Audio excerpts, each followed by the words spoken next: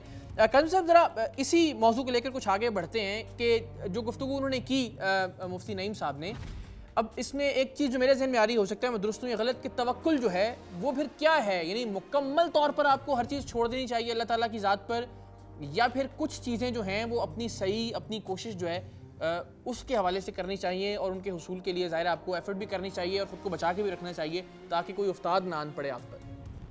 دیکھیں جی، اللہ تعالیٰ نے انسان کو خود مختار بنایا ہے اور اس کو یعنی شعور دیا ہے کہاں اس کے لیے کیا بہتری ہے اور کیا جو ہے توکل جو ہے بہت اچھی بات ہے، لیکن اس کے ساتھ ساتھ پریکٹیکل آپ نے کرنا ہے۔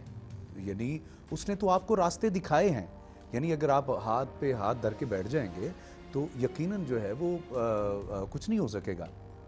کیسے کھانا آئے گا، کہاں سے آئے گا، اور آپ کے بچے کیسے پلیں گے، یہ ساری کی ساری باتیں یعنی اس جس نہج سے سوچی جا رہی ہیں، مَتُعِزُّ مَن تَشَاءُ وَتُذِلُّ مَن تَشَاءُ بِیَدِکَ الْخَیْرُ، اس پہ آگے کہ خدا یہ کہتا ہے کہ ہم خیر کا ہاتھ بھی ہیں، اور وہ ان اللہ علی کل شیء قدیر کا مصداق بھی ہے، یعنی کہ جو چاہتا ہے وہ کرتا ہے، جیسے چاہتا ہے وہ کرتا ہے، اس میں کوئی شک نہیں۔ لیکن اس کے ساتھ ساتھ ہمیں بھی خدا نے یہ شعور دیا ہے، عقل دی ہے کہ ہم نے کیا کرنا۔ بے شک، بہت شکریہ آپ کا۔ سید محمد مقدس کاظمی ہمارے ساتھ موجود تھے، اور بس آخری کامنٹ بتائیے گا، جس طرح یہ مقدس کاظمی صاحب فرما رہے تھے، اسے سیلف سٹیٹمنٹس کہیں گے ہم کہ ظاہر ہے آپ خود کو اس میں یہ جو بات توکل کی ہو رہی تھی تو کہ جی اگر ہمارے نصیب میں یہ لکھا گیا ہے کہ اتنا رزق ملنا ہے تو پھر ہم کیوں محنت کریں؟ ٹھیک ہے، یہ ڈر بھی تو اللہ نے ڈالا ہے۔ ہمارے پاس پیشنٹس آتے ہیں ضرور یہ کہتے ہیں کہ بھئی ڈر بھی اللہ نے ڈالا، اللہ نکال دے گا، یہ مجھے اب نوکری نہیں مل رہی یا مجھے یہ بیماری آ گئی ہے تو پھر ٹھیک ہے اللہ کرے گا کیونکہ اللہ نے تو لکھ دیا ہے تو میں محنت کیوں کروں؟ تو یہ میں بڑی ٹپیکل سی ایک مثال ہے میں دیتی ہوں کہ میں کہتی ہوں کہ من و سلوہ بھی مسلمانوں پہ اترا تھا تو یہ نہیں تھا کہ من و سلوہ سامنے پڑا تو ان کے پیٹوں میں خود ہی نہیں چلا گیا تھا، وہ آگے بڑھے، انہوں نے لیا، ان کو توڑنا پڑا، منہ میں ڈالنا پڑا، ان کو چبانا پڑا، ان کو اندر نگلنا پڑا، پھر گیا۔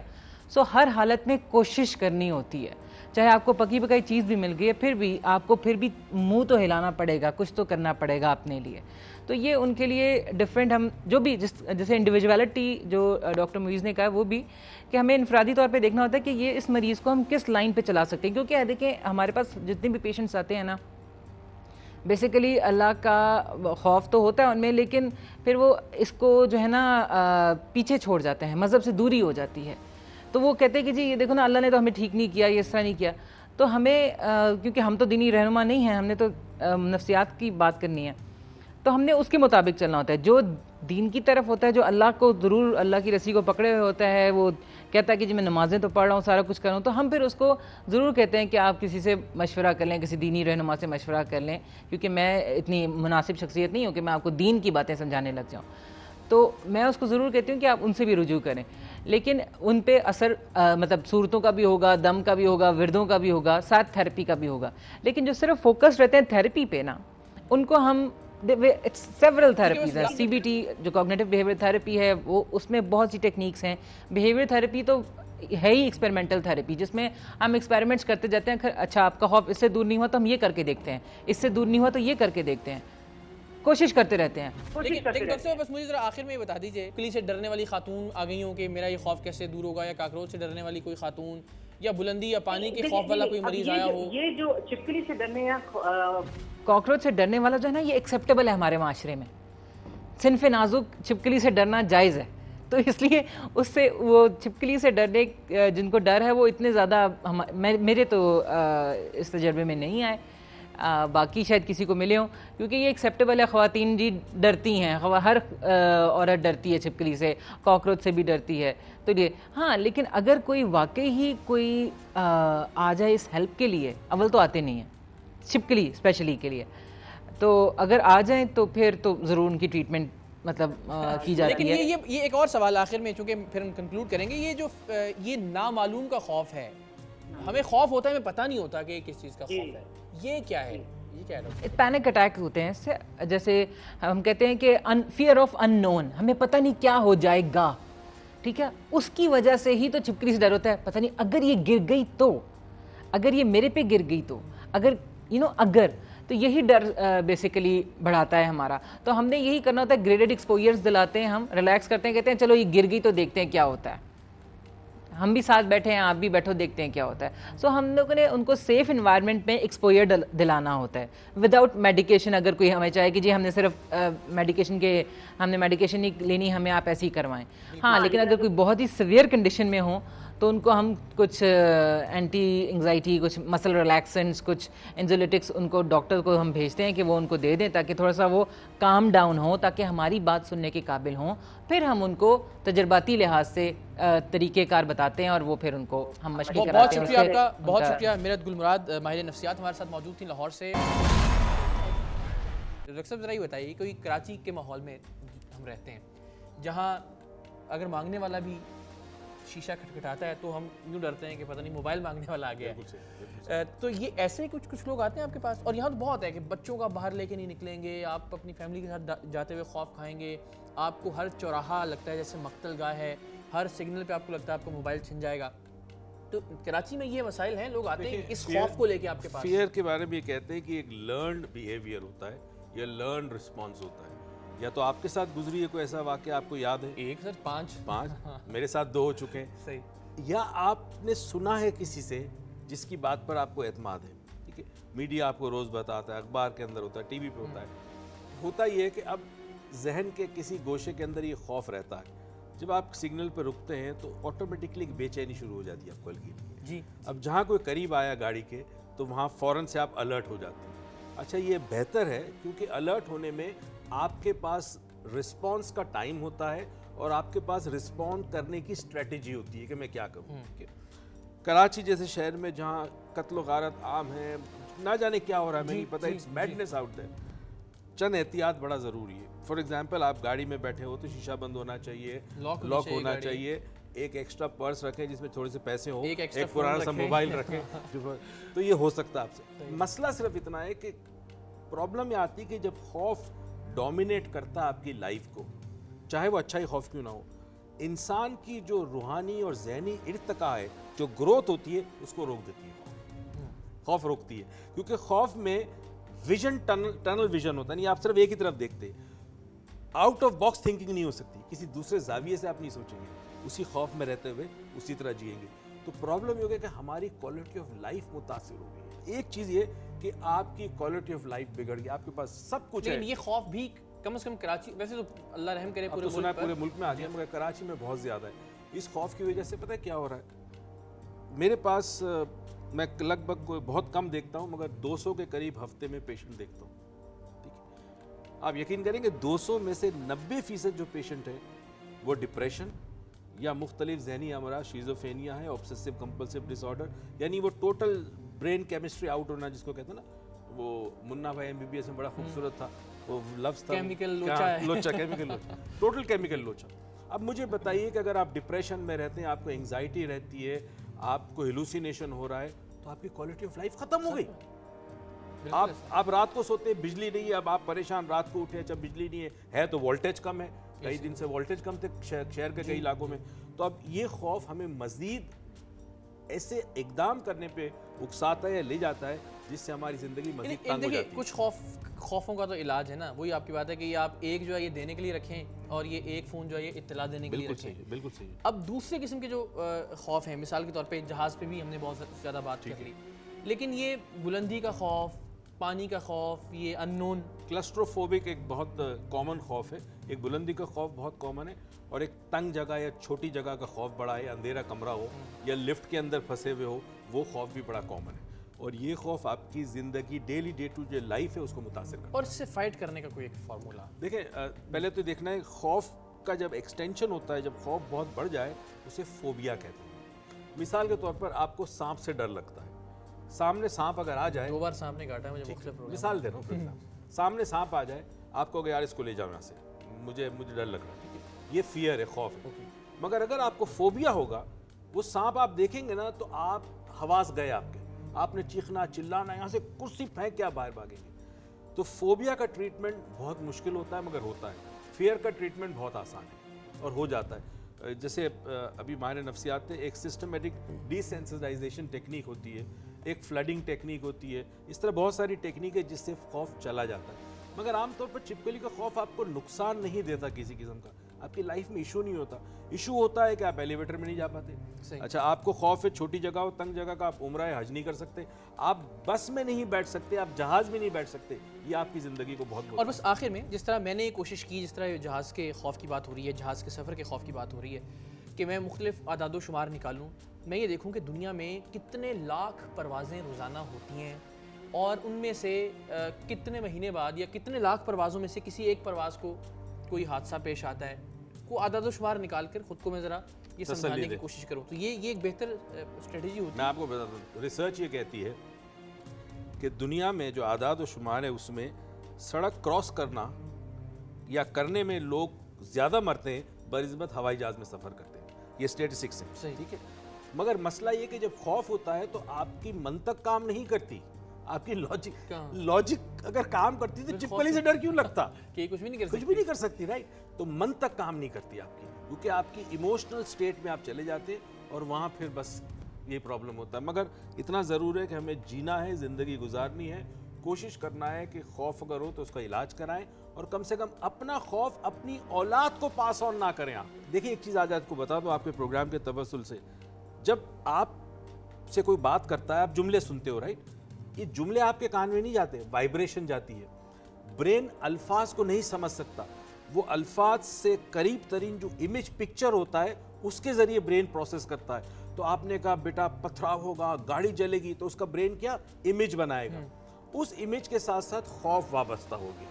اگر اس کی جگہ ماں باپ اس کو کوئی اور طریقے سے سمجھائے کہ بیٹا بات یہ ہے کہ آج سارے لوگ گھر پہ ہیں, کچھ لوگوں کی اموات ہوئی ہے, ان کے افسوس میں, لیکن ہم یہ غلط نہیں کر رہے ہوں گے اس کے ساتھ, کیونکہ پھر وہ اگلی بار جب ہڑتال ہوگی, جب تھوڑا بڑا ہوگا تو نکل جائے گا آرام سے باہر. ایک بات سنیں, پوری بات سمجھے نا, کچھ لوگوں کی اموات ہوئی ہے, ان کے سوگ میں ہم شریک ہیں, ہمیں دکھ ہے اس بات, ظاہر ہے. باہر نکلیں گے, کچھ لوگوں کو ہو سکتا ہے اچھا لگے یا نہ لگے, تو بہتر ہے بیٹا کہ جب ملک میں ایسے حالات ہوں یا شہر میں ایسے حالات ہو تو سب اپنے گھروں میں اطمینان سے بیٹھیں. ہاں, کسی کو ضرورت ہو آپ کی اور وہ مدد کے لیے پکارے تو آپ کو جانا ہوگا.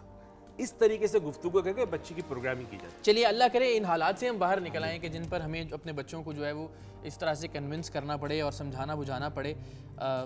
لیکن خوف, جن حالات کی ہم بات کر رہے ہیں اور جس کا تعلق اس خالی نشست سے ہے, وہ بھی یہی تھا کہ ہمارے ایک معزز مہمان جنہیں ہم نے مدعو کیا تھا اور جنہیں آج یہاں تشریف لانا تھا, آخری وقت پر ان کا یہ کہنا تھا کہ انہیں مختلف ایجنسیز کی جانب سے یا جو بھی سیکیورٹی سے متعلق لوگ ہیں انہوں نے یہ کہا کہ آپ اس وقت باہر نہ نکلیں, آپ کی جان کو اور آپ کی زندگی کو خطرہ ہو سکتا ہے. سو ہم نے ان کو فون پر لے لیا اور ظاہر ان کی زندگی ہم سب کو عزیز ہے, ان کی زندگی کے لیے ہم سب دعا گو بھی ہیں. سو اس قسم کے جو خوف ہیں وہ ہم سب کی زندگیوں کے اندر موجود ہیں, اور خاص طور پر جو پاکستان بھر کے حالات ہیں. ڈاکٹر صاحب نے بہت اچھی بات کی کہ زندگی کو بہرحال ہمیں جینا ہے, ہمیں اس زندگی کو گزارنا ہے اور ہمیں کوشش کرنی ہے کہ اگر کوئی خوف موجود ہے تو اس سے ذرا لڑیں. جیسا کہ میں نے عرض کیا کہ میں کوشش کر رہا ہوں مختلف عدد و شمار خود کو سمجھا کر, خود کو پڑھ لکھ کر, کچھ سرچ کر کے, اور اسی طرح سے پروگرام میں بھی جب نکلتے ہیں ہم باہر تو یہی چیز سامنے ہوتی ہے کہ موت زندگی کی حفاظت کرتی ہے, اور جب تک آپ کی موت لکھی نہیں ہے تب تک ظاہر ہے آپ کو کوئی آنچ بھی نہیں آ سکتی. اور یہی وجہ ہے کہ ہم کوشش کرتے ہیں کہ ہر حقیقت کو, ہر سچائی کو پوری ایمانداری کے ساتھ, پورے دل کے ساتھ, پورے جذبے کے ساتھ آپ تک پہنچائیں. آپ بھی اگر ہم تک کچھ پہنچانا چاہیں, یعنی اپنی رائے, اپنی دعائیں اور اپنی محبت, تو آپ ٹیلی ویژن سکرینز پر دیکھ سکتے ہیں. ہمارا ای میل ایڈریس, فیس بک کے ذریعے بھی رابطہ کیا جا سکتا ہے, اور اب ہم نے ایک نیا اضافہ کیا, یعنی ٹیلی فون نمبر. اگر کسی مسئلے کی جانب, کسی عوامی مسئلے کی جانب آپ ہماری توجہ مبذول کروانا چاہیں تو ہم سے ضرور رابطہ کیجیے. مہمانوں کے ساتھ ساتھ آپ کا بھی بہت شکریہ.